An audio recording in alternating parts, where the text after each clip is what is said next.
Welcome to Josh's Cemetery Chats. What's up, Bearheart Nation? How's it going out there? So what exactly is a ghost? As you know, Bearheart Nation is proudly pro-ghost, but we don't really have a good definition for what exactly a ghost is. So today, I wanted to have a brief conversation and talk a little bit about it.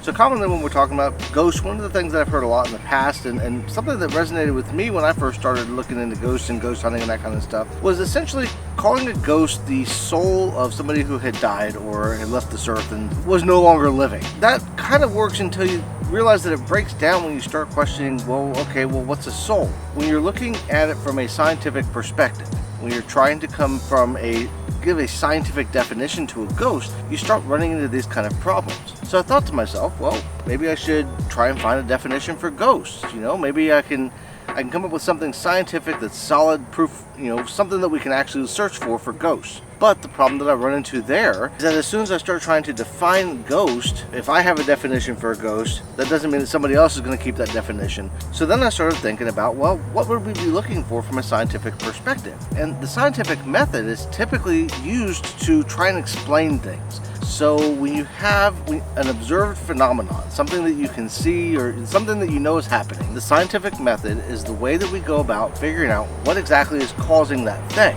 Okay, so if we're going to go at it from that angle, we'd have to start looking at the individual pieces of what are considered evidence for ghosts and kind of break each one of those things down into separate causes and see if they all maybe kind of have a similar cause. So if we start with something like EVPs, for instance, which are electronic voice phenomenon, a lot of people have used those in the past to try and justify a belief in ghosts and say, look, I can hear something responding to me. It sounds like an intelligent response on a voice recorder or on a camera or something like that. Now, I've done a video in the past talking about EVPs and how a very well documented phenomenon known as auditory pareidolia is actually the cause for a lot of those EVPs. And that can be said the same for photos and video where it looks like there's somebody there that isn't actually there. Now, some common pushback when it comes to pareidolia is to say that, well, you can't prove that it was pareidolia. And that's absolutely right. But when you're looking at it from a scientific perspective, when you have a known reason for something happening, something like pareidolia where you know that it is common to hear things that aren't actually spoken words. You hear a sound that sounds like it's saying something, but it's not actually spoken words. When you know that that's a proven thing, to try and throw other explanations out there with no other proof is just disingenuous, and it doesn't work from a scientific perspective. And aside from pareidolia, there's also a lot of well-documented, well-known things where people will go and they'll edit the voice recordings or they'll edit the videos or the photos. So that's another possible explanation and a more likely explanation. When it comes to science, it is a degree of certainty. We aren't saying with 100%, this is 100% absolutely the way it is. That's not how science works. It's a degree of certainty. So when it comes to something like I heard an EVP on this recording that I made, that's 90% most likely pareidolia. Can't show 100%, and I have no way of actually demonstrating that it's pareidolia other than the fact that we know that pareidolia is a thing. Okay, so what are some other things that are attributed to ghosts commonly? With a lot of the tools and the things that these ghost hunters take out to locations to try and find ghosts, we see things like the EMF detector or the spirit box or the REM pods that they've got now, or even Ouija boards that some people still use as ways to kind of talk to ghosts or collect what they consider evidence of ghosts. And each one of these things has their own little quirks and their own little explanations for what could be causing them to have fluctuations or move or whatever it's supposed to do when you see that happening. So for instance, the REM pods are supposed to be, you come in contact real close to the antenna that's above the pod and it makes a noise to let you know that something has broken the electrostatic field that's around the antenna. Great, except that we know that other things can interfere with those electrostatic fields as well, including other electromagnetic fields. So when you have something like that could be fluctuating and moving around,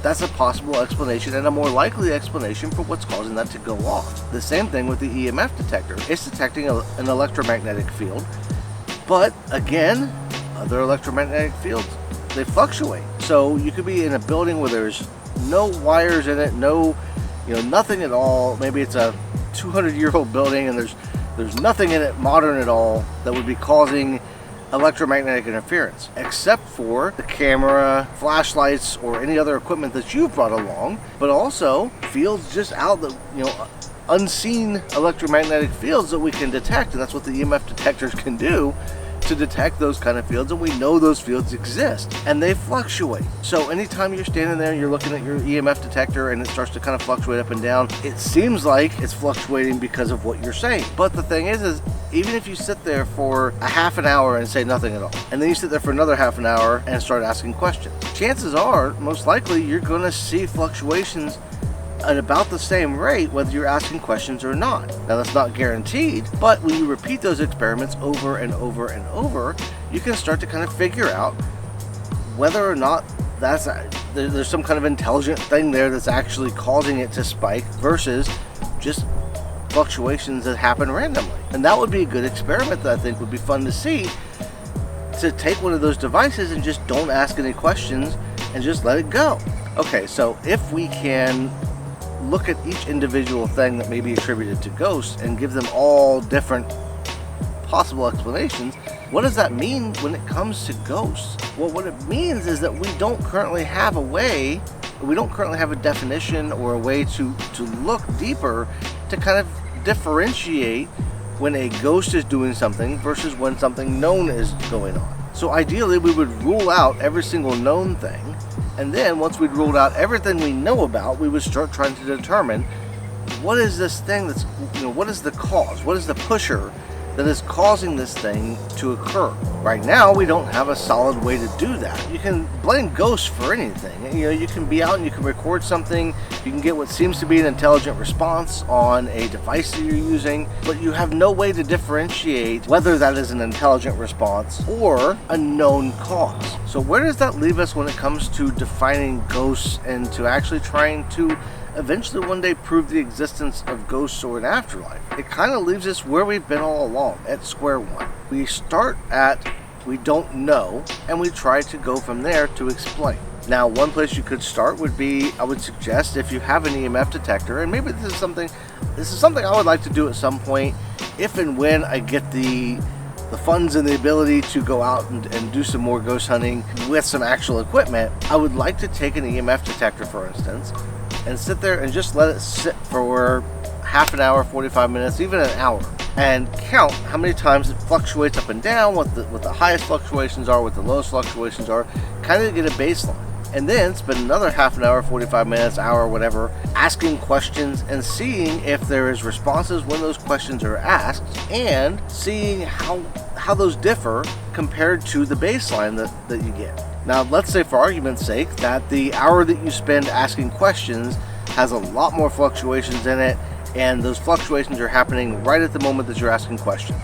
You haven't proven anything, but you've kind of figured out that, okay, well, this looks like it might be something going on, and then you start to establish a pattern. That's where you would have to go out to the same location multiple times, doing the same experiment every single time, and seeing if the first time was just a fluke, or if you have multiple times going on where it every single time it happens, it's repeatable.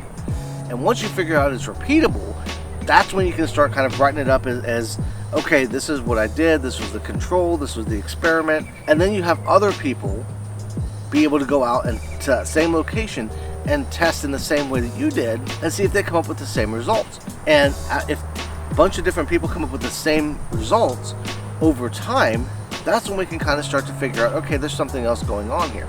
Now, you can't say that it's ghosts, but now we can start looking at it as, okay, let's see if we can figure out what's causing this fluctuation.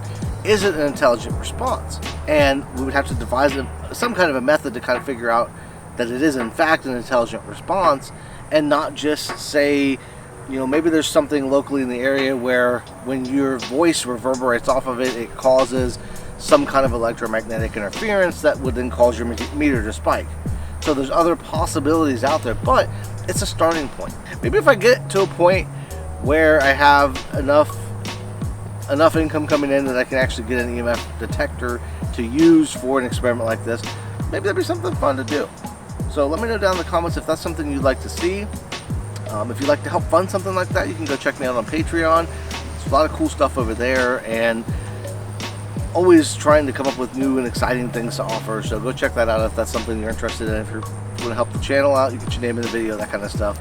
I think that's pretty much going to do it for this video. Like I said, let me know what you think down in the comments below of the experiment that I came up with. What do you think about that experiment? Is there an experiment you can think of that might work, that would be kind of cool to see? Let me know down in the comments below. But I want to thank you all for watching. That's all I got for now. Everybody have a great rest of your day, and I will see you in the next one.